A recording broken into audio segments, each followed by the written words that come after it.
మీ కళ్ళద్దాలిక పక్కన పెట్టేయండి. ప్రతి కంటి సమస్యకి బెస్ట్ సొల్యూషన్ ఇస్తుంది అమెరికన్ లేజర్ ఐ హాస్పిటల్. నవమాసాలు మోసి కన్నా తల్లికి బిడ్డపై ఉండే ప్రేమ గురించి ప్రత్యేకంగా చెప్పనక్కర్లేదు.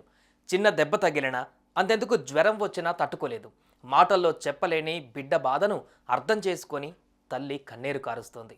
అంత గొప్ప ప్రేమే తల్లి బిడ్డల బంధం. కానీ అలాంటి ప్రేమకు కలంకం ఈ తల్లిదండ్రులు.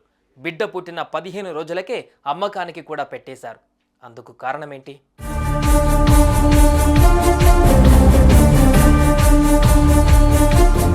పుట్టిన పసికందులను మురికి నీటిలో చెట్ల పొదల్లో పడేసిన ఘటనలు చూసాం.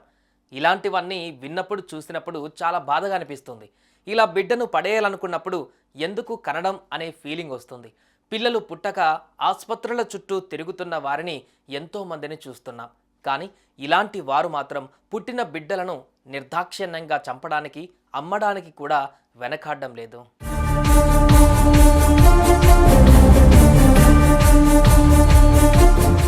అలాంటి ఘటనే హైదరాబాద్లో జరిగింది. అతాపూర్ 9వ నెంబర్ పహాడీకి చెందిన షేక్ ఇస్మాయిల్ ఆటో డ్రైవర్. ఇతనికి భార్య సుల్తానా బేగం ఉండగా వీరికి 15 రోజుల క్రితం బాబు జన్మించాడు. పూర్తి ఆరోగ్యంగా ఉన్నాడు. ఇప్పుడిప్పుడే తల్లి స్పర్శను ఆస్వాదిస్తున్నాడు. అలాంటిది వీరికి ఫలక్నామా వట్టెపల్లికి చెందిన సలీంతో పరిచయం ఏర్పడింది. ఇతను ఓ చిరు వ్యాపారి, కమిషన్లకు కక్కుర్తిపడే కేటుగాడు.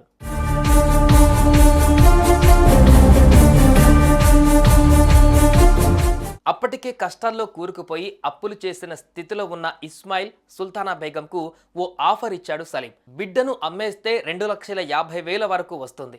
దాంతో మీ కష్టాలన్నీ తీరిపోతాయి, ఆలోచించండి అని ఐడియా ఇచ్చాడు. ఇక డబ్బుకు కక్కుర్తిపడ్డ దంపతులు కష్టాలన్నీ తీరిపోతాయని కుమారుడిని అమ్మేందుకు అంగీకరించారు. పసికందు ఫోటోను తీసి సలీంకు పంపగా అతను కాస్త ఆ ఫోటోను వాట్సాప్ గ్రూపులలో పెట్టాడు.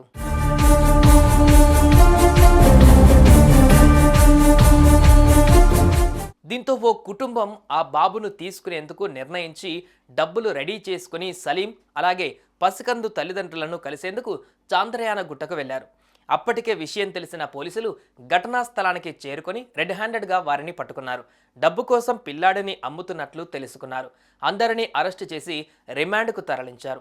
శిశువును చైల్డ్ వెల్ఫేర్ సెంటర్లో అప్పగించామన్నారు.